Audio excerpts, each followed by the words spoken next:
പ്രതിപക്ഷ നേതാവ് VD. സതീശനാണോ KPCC അധ്യക്ഷൻ കെ. സുധാകരൻ, ഇവരിൽ ആര് നിയമസഭാ തെരഞ്ഞെടുപ്പിൽ കോൺഗ്രസിനെ നയിക്കുന്നതായിരിക്കും അധികാരത്തിൽ തിരികെ എത്താൻ കോൺഗ്രസിന് യു.ഡി.എഫിന് സഹായകരമാകും? അത് അണ്ടിയാണോ മാങ്ങയാണോ മൂത്തതെന്നുള്ള ചോദ്യം പോലെ ആയിപ്പോയി. കാരണം കെ.പി.സി.സി പ്രസിഡന്റാണ് കെ. സുധാകരൻ, പ്രതിപക്ഷ നേതാവാണ് ശ്രീ വി.ഡി. സതീശൻ, അതുപോലെ തന്നെ ഒരുപാട് നേതാക്കന്മാർ വേറെയുണ്ട്, രമേശ് ചെന്നിത്തല അടക്കം.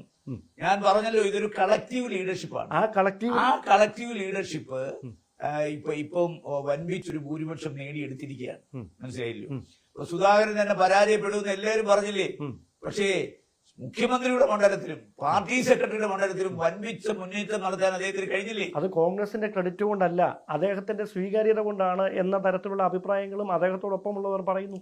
അത് ഞാൻ പറഞ്ഞല്ലോ, സ്വാഭാവികമായി ഈ വിജയത്തിന്റെ ക്രെഡിറ്റ് ഓരോരുത്തരും ഓരോ തരത്തിലാണ് അവകാശപ്പെടുന്നത്. തീർച്ചയായിട്ടും ഞാൻ ഇതിന്റെ ക്രെഡിറ്റ് അവകാശപ്പെടുന്നത് എന്റെ മാത്രമല്ല, എന്റെ സംഭാവന അതിനകത്തുണ്ട്. കാരണം 5 വർഷക്കാലം പാർലമെന്റിനകത്തും പുറത്തും ഞാൻ കാസർഗോഡിന് വേണ്ടി ജീവിക്കുകയായിരുന്നു. കാസർഗോട്ടെ ജനകീയ വിഷയങ്ങളെല്ലാം ഞാൻ ഇടപെട്ടു. എന്റെ വികസന ഫണ്ട് മുഴുവൻ ഞാൻ സുതാര്യമായി ചെലവാക്കിയിട്ടുണ്ട്. മനസ്സിലായോ? അപ്പോ എന്നെ സംബന്ധിച്ചിടത്തോളം കാസർഗോട്ടുകാർക്ക് ഞാൻ സ്വീകാര്യനാണ്. 35 വർഷത്തിന് ശേഷം ഒരു എംപിയുടെ സാന്നിധ്യം കാസർഗോട്ടുകാർ നേരിട്ട് അനുഭവിച്ചറിയുന്നത് ഇപ്പോഴാണ്. താങ്കൾ ഈ കളക്റ്റീവ് ലീഡർഷിപ്പിന്റെ വിജയമാണ് കോൺഗ്രസിനുണ്ടായത് എന്ന് പറയുമ്പോഴും ഈ തെരഞ്ഞെടുപ്പിന് ശേഷം അടിയന്തരമായി 2 UDF യോഗങ്ങൾ ചേർന്നു. പക്ഷേ ആ 2 UDF യോഗങ്ങളിൽ ഒന്നിലേക്ക് ക്ഷണമുണ്ടായില്ല എന്നും രണ്ടാമത് തനിക്ക് അവസരം നിഷേധിച്ചു സംസാരിക്കാൻ എന്നുമായിരുന്നു രമേശ് ചെന്നിത്തലയുടെ ക്യാമ്പിൽ നിന്ന് പുറത്തു വരുന്ന വാർത്തകൾ. രമേശ് ചെന്നിത്തലയെ സംസ്ഥാന നേതൃത്വം ഏതെങ്കിലും തരത്തിൽ അവഗണിക്കുന്നതായി രാജ്മോഹൻ തോന്നുന്നു? കേരളത്തിൽ ഒരു നേതൃമാറ്റം ഉണ്ടായല്ലോ. നമുക്കറിയാമല്ലോ, ഒരു കാലത്ത് ആന്റണിയും കരുണാകരനും ആയിരുന്നു, പിന്നെ അത് ഉമ്മൻചാണ്ടിയും പിന്നെ രമേശ് ചെന്നിത്തലയായി മാറി. ഇപ്പൊ അത് സുധാകരനും വി.ഡി. സതീശനുമായി മാറി. ഈ നേതൃമാറ്റം എല്ലാവരും ഉൾക്കൊള്ളണം. ഉൾക്കൊണ്ടില്ലേ? ഉമ്മൻചാണ്ടി കേരളത്തിന്റെ മുഖ്യമന്ത്രിയായിരുന്ന ആളാണ്. അദ്ദേഹത്തെ മാറ്റി ശ്രീ പിന്നെ രമേശ് ചെന്നിത്തല പ്രതിപക്ഷ നേതാവായപ്പോ അദ്ദേഹം 2ാം നിരയിൽ ഇരുന്നില്ലേ? അദ്ദേഹം അന്നത്തെ പ്രതിപക്ഷ നേതാവായി സഹകരിച്ചില്ലേ? അപ്പോ പ്രതിപക്ഷ നേതാവ് അദ്ദേഹത്തെ സഹകരിപ്പിച്ചില്ലേ? സ്വാഭാവികമായി നേതൃമാറ്റം എന്ന യാഥാർത്ഥ്യം എല്ലാവരും ഉൾക്കൊള്ളണം.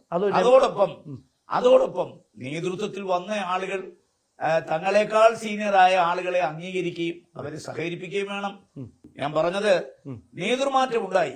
അത് ശ്രീ കെ. കരുണാകരന്റെ ആന്റണിയുടെയും കാലം മാറി, ഉമ്മൻചാണ്ടിയുടെയും ശ്രീ രമേശിന്റെയും കാലം വന്നു, ഇപ്പോ ശ്രീ സുധാകരന്റെയും വി.ഡി. സതീശന്റെയും കാലമാണ്.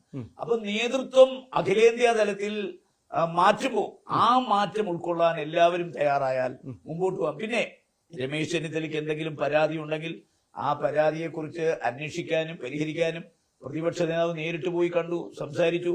ഇപ്പൊ ഞാൻ പത്രത്തിലൂടെ വായിച്ചാണ് മഞ്ഞുരുകി. കാരണം എന്തെങ്കിലും അങ്ങനെ രമേശ് ചെന്നിത്തലയുടെ മനസ്സിൽ അസ്വസ്ഥത ഉണ്ടെങ്കിൽ ആ അസ്വസ്ഥത തുടർന്നു കൊണ്ടുപോകാൻ ഒരിക്കലും അനുവദിക്കാൻ പാടില്ല. അതുകൊണ്ടാണല്ലോ പ്രതിപക്ഷ നേതാവ് നേരിട്ട് അദ്ദേഹത്തെ പോയി കണ്ട് സംസാരിച്ച്, അദ്ദേഹത്തെ പോലൊരു നേതാവ് കൂടി ഈ പാർട്ടിയിൽ അനിർവാര്യമായ ഒരു ഘടകമാണെന്ന് ഉത്തമ ബോധ്യമുണ്ടോ? അല്ല, അങ്ങനെയാണെങ്കിൽ 1ാം പിണറായി സർക്കാരിന്റെ കാലത്ത് സർക്കാരിനെതിരെ അതിരൂക്ഷമായ വിമർശനം ഉന്നയിച്ച കോവിഡ് കാലത്ത് ഉൾപ്പെടെ സർക്കാരിനെതിരായ അഴിമതികൾ മാധ്യമങ്ങളുടെ അടക്കം പുറത്തുവിട്ട അഴിമതി ആരോപണങ്ങൾ പുറത്തുവിട്ട നേതാവായിരുന്നു രമേശ് ചെന്നിത്തല. സ്വാഭാവികമായി ചരിത്രത്തിൽ ആദ്യമായി നിയമസഭാ തെരഞ്ഞെടുപ്പിൽ 2021 വീണ്ടും കോൺഗ്രസിന് പരാജയം നേരിട്ടു, പ്രതിപക്ഷത്ത് തുടരേണ്ടി വന്നു. അത് രമേശ് ചെന്നിത്തലയുടെ ഒരു പരാജയമാണ് എന്ന് പറയാൻ കഴിയും? ഒരിക്കലും പറയാനാവില്ല. കേരളം കണ്ട ഏറ്റവും നല്ല പ്രതിപക്ഷ നേതാക്കന്മാരിൽ ഒരാളായിരുന്നു ശ്രീ രമേശ് ചെന്നിത്തല. കാരണം സർക്കാരിന്റെ വീഴ്ചകൾ ഒന്നൊന്നായി ചൂണ്ടിക്കാട്ടാനും പൊതുജന മധ്യത്തിൽ കൊണ്ടുവരാനും പല കാര്യങ്ങളും നിയമ നടപടികളിലൂടെ കോടതിയെ സമീപിക്കാനും ഒക്കെ തയ്യാറായ ഒരു നല്ല പ്രതിപക്ഷ നേതാവാണ് ശ്രീ രമേശ് ചെന്നിത്തല. രമേശ് ചെന്നിത്തല എന്തെങ്കിലും മോശപ്പെട്ട പ്രതിപക്ഷ നേതാവെന്ന് ആരെങ്കിലും പറഞ്ഞാൽ ആദ്യം അതിനെ എതിർക്കുന്ന ആള് ഞാനായിരിക്കും.